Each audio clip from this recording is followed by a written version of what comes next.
Just the fact that everyone's here right now choosing to tune in and learn English for a whole hour is honestly pretty amazing.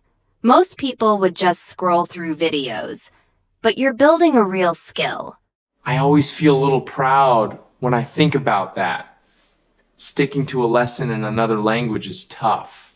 It's not just about memorizing words. It takes serious focus and discipline, like exercising a mental muscle most people don't even realize they have.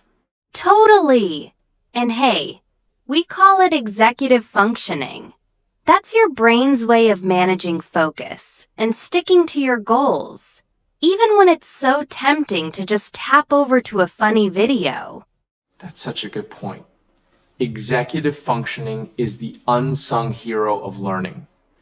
If you manage to hit play today instead of doom scrolling, give yourself a little credit. Speaking of screens, have you noticed how much the phrase iPad kids gets thrown around these days?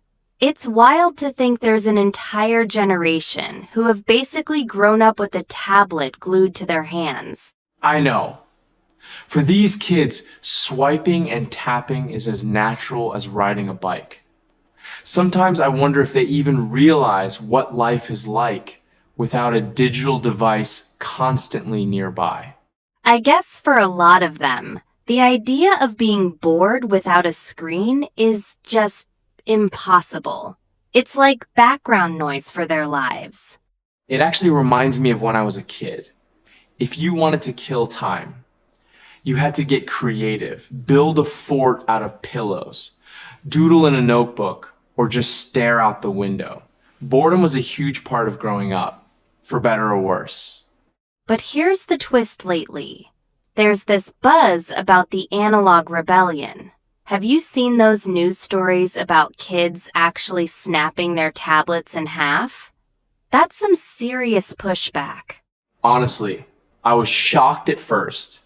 After years of kids being totally glued to screens, now there's this wave of them saying, enough is enough.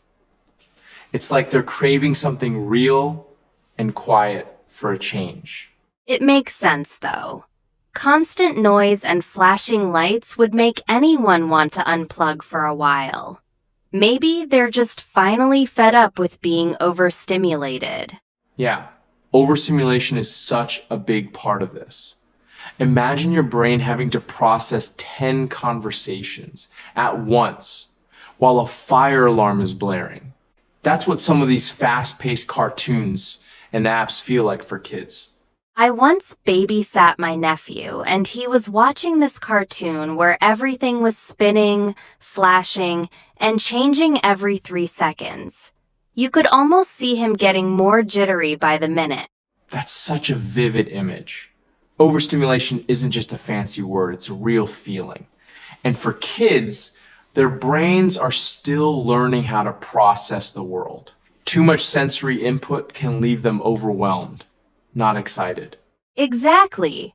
Sometimes, what looks like fun on the screen is actually just frying their circuits.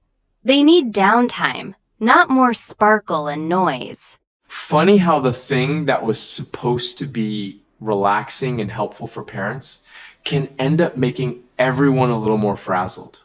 That brings up the whole idea of tablets as digital pacifiers. It's tempting for parents, right?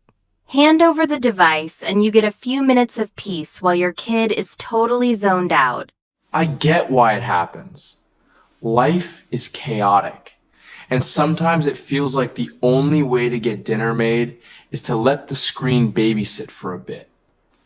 But if it's every day, it creates a habit, and not a great one. Yeah, and then sitting still with the screen becomes the default. That's what we call a sedentary lifestyle. Kids start associating fun with not moving at all, just tapping and watching. Sedentary isn't just a big word. It sneaks up on you.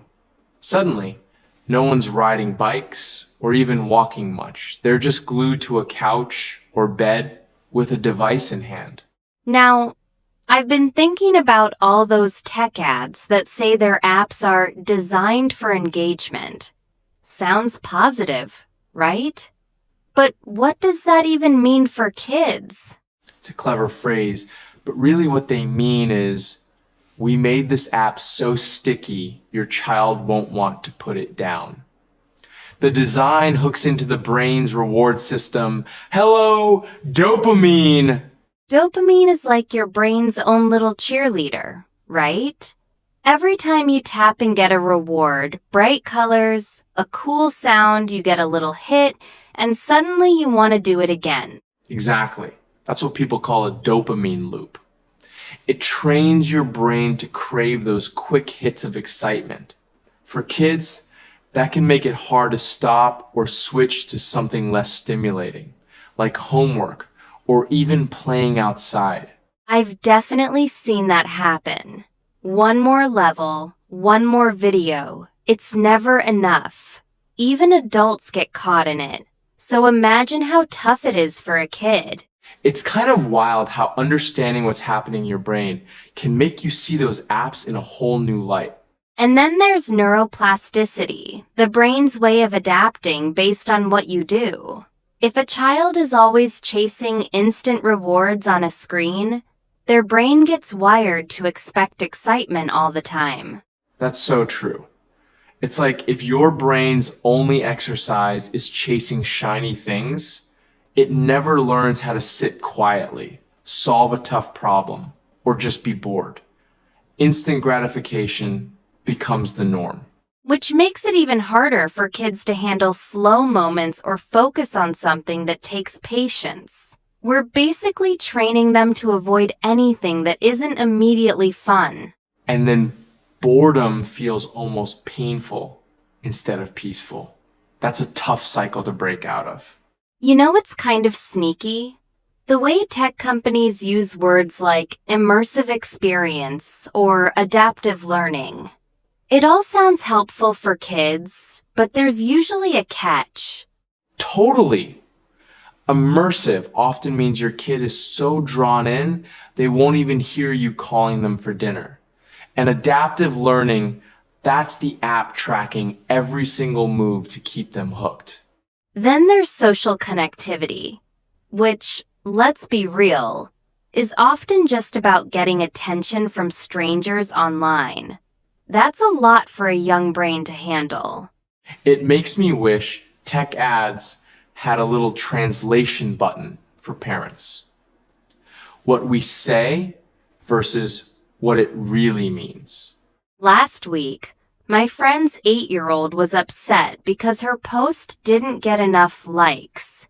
It's wild how early that social pressure can start. That's heartbreaking, honestly. Kids shouldn't have to worry about online popularity before they even finish elementary school. It's one more way tech can make things more complicated for families. I guess it's a reminder that social connectivity isn't always the same as genuine connection. Sometimes it's just another stressful loop for kids to get stuck in. Exactly, the more we translate tech language, the better equipped parents are to spot these hidden traps. All right, let's hit pause and review some of the trickiest words we've covered. I know executive functioning came up a lot. It's like your brain's project manager, keeping everything on track. And algorithmic just means the computer is calling the shots, deciding what shows up in your feed.